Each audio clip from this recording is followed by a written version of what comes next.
Ziguinchor. Baye Cheikh Diop, 17 ans, région de Dakar. Cheikhouna Ndiaye, 22 ans, région de Dakar. Papa Sidi Mbaye, 20 ans, région de Dakar. Alassane Bari, 17 ans, région de Dakar.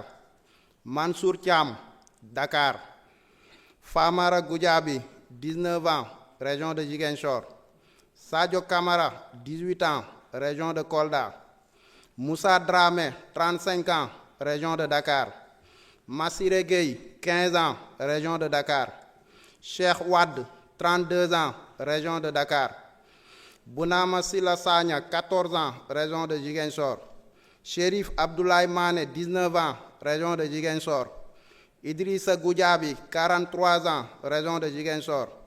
Alexis Abdallah Diatta, 28 ans, région de Ziguinchor. Gora Diop, 27 ans, région de Dakar. Mamadou Korkaba, 22 ans, région de Ziguinchor. Adji Diallo, 16 ans, région de Dakar. Assimi Diédhiou, région de Ziguinchor. Ismaïla Pandos Diédhiou, région de Ziguinchor. Pape Amadou Keïta, 16 ans, région de Dakar. Aliou Bodian, 37 ans, région de Kolda. Baye Fallou Sène, 17 ans, région de Dakar.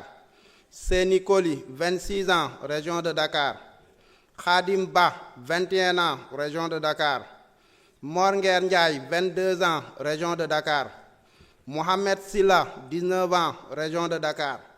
Babacar Samba, 20 ans, région de Dakar. Omar Sarr, région de Ziguinchor. Sidia Diatta, 32 ans, région de Ziguinchor. Elhadj Mamadou Cissé, 26 ans, région de Dakar. Tamsir Cissé, région de Dakar. Mamadou Moustapha Gueye, 44 ans, région de Dakar. Bakary Diémé, 27 ans, région de Dakar. Serigne Fallou Sall, 17 ans, région de Dakar. Malang Mané, région de Dakar. Lassana Diarisso, 21 ans, région de Dakar. Bassirou Sarr, 31 ans, région de Dakar. Ismaïla Traoré, 28 ans, région de Dakar. Ibrahima Drago, 24 ans, région de Dakar. Mamadou Ndoye, 53 ans, région de Dakar. Ousmane Badio, 17 ans, région de Ziguinchor. Souleymane Sano, 25 ans, région de Ziguinchor.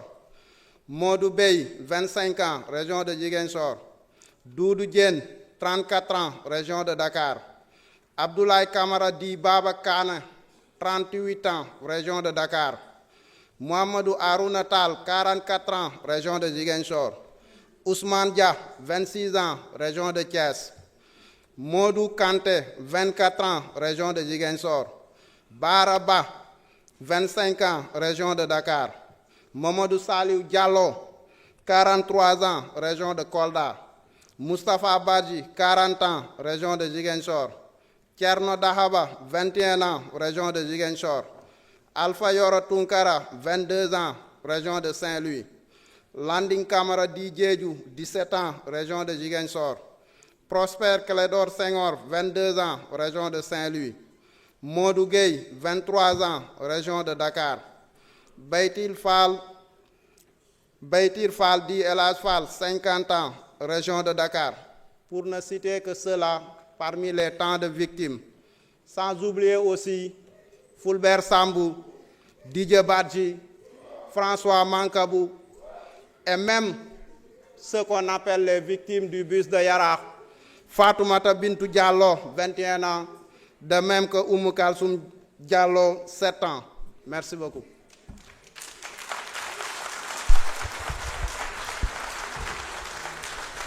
Merci. Jërëjëf. Jërëjëf.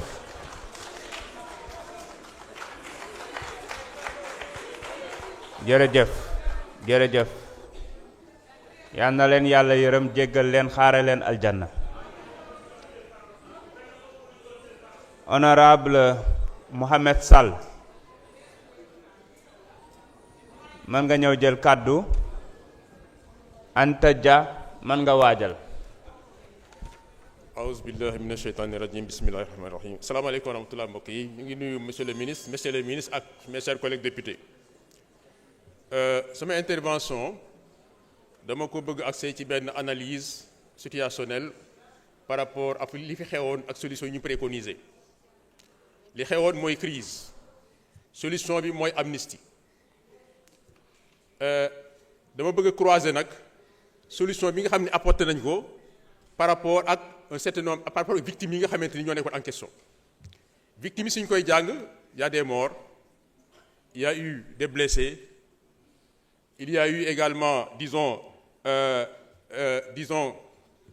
j'ai dit des morts des blessés des emprisonnés évidemment am ñi nga xam ne ñàkk seen alal aussi ak beneen dimension mooy lan li may woowee capitalisation enseignement pour renforcer le système en place alors donc ñetti solution li ñu am mooy amnistie bi nga xam ne mi ngi fi woon benn ak abrogation totale amnistie bi dañ fi complètement ak loi bi nga xam ne mu ngi à mi-chemin mooy loi d'interprétation bi ñu croiser solution yooyu nga xam ne mooy ñett yooyu ak victimes yi nga xam ne ñoom laa wax ñu xool d'abord loi d'amnistie bi li ma gën a déplorer ci loi bi mooy lan mooy ay doomu aadama ñàkk ñii seen doom ñii seen jarbaat ñii seen sët mu am ci métit bu rëy ay nit tëju fenn même bu ñu ay député ne baal nañ leen sans am l'avis dañuy nga xamante ni ñoom la concerné naka la ñu ban a baalee lu mel ni faat bakkan te ñi nga xamante ñooy proches yi amuñ sax seen avis far muy souffrance sur souffrance ñàkk nañ seen doom souffrance la ñu xañ leen possibilité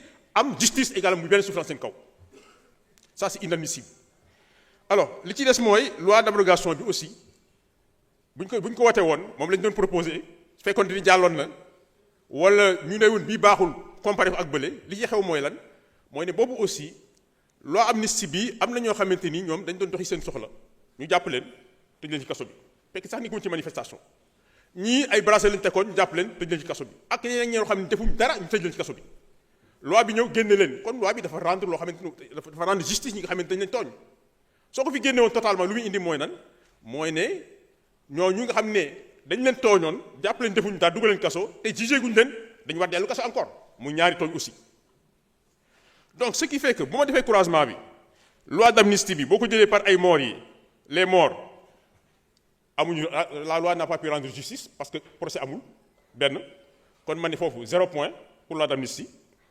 blessés yi ak ñi nga xam ne dañ leen torturé loi d'amnistie bi également rendre leen justice 0 point emprisonnés yi loi de si génne leen 1 point perte matérielle yi justice amul 0 point capitalisation maanaam li ciy jàngate ba nga xam ne ëllëg li xew du xawaat 0 point globalement 1 point sur les 5 éléments boo jëlee maintenant loi d'abrogation fekk moom lañ def alors les morts effectivement dinañ leen juger 1 point su fekkee da nga jël blessés torturés yi effectivement dina am procès 1 point boo jëlee ñi nga xam ne ñoom emprisonné woon foofu la problème bi nekk parce que am na ci ñoo xam ne comme ni ko waxee sànq defuñ dara ñu jàpp leen tëj leen ci kaso bi te dañu war a delloo kaso parce que jugé guñ leen woon loolu tooñ la 0 point foofu boo jëlee maintenant perte matérielle yi nga xamante ni am 1 point parce que dina am procès xëy na ñu indemniser leen boo jëlee également capitalisation bi dañ ci jàngat loo xam ne tax ba ëllëg suñ société du dellu ci lu mel nii 1 point muy 4 points boo jëlee maintenant loi d'amnistie bi non seulement ñi nga xam ne dañ leen rey dañu am procès non seulement ñi nga xam ne dañu blessé aussi am ay gaañu wala ñu torturer leen ñu am procès pour ñoom aussi juste dañ leen rendre justice ñi nga xam ne également dañ leen tëj kaso te defuñu woon dara ñooñu duñ dellu kaso parce que une partie de la loi s'applique d'amnistie donc